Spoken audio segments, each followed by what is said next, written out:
netizens! Hello mga kailaw ng tahanan, mga haligi ng tahanan. Please watch my video and please witness this gardening. A simple gardening.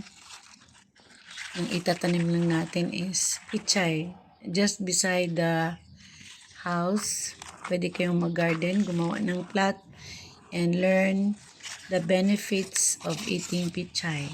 Napakadaling lutuin, 3 minutes lang, do not overcook.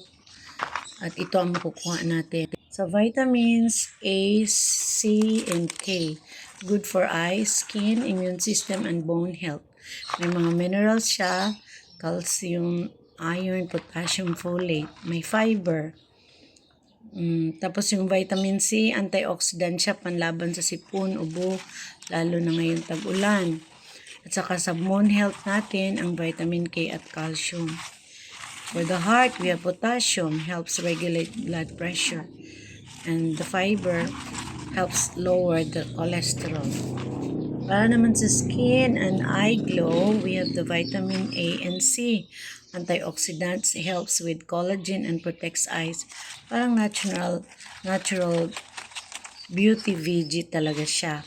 Ang pagluto nito, light stir fry lang, 1 to 2 minutes. Pwedeng blanch, pwedeng kainin pati yung mga tangkay, dahon. Yung white part may fiber, green part may more vitamins and minerals.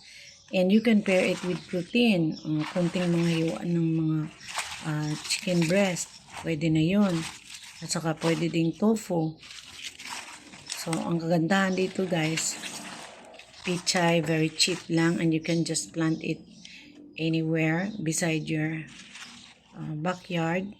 And then, mabilis lutuin, perfect pang araw-araw, walang allergies. Okay? So, yun.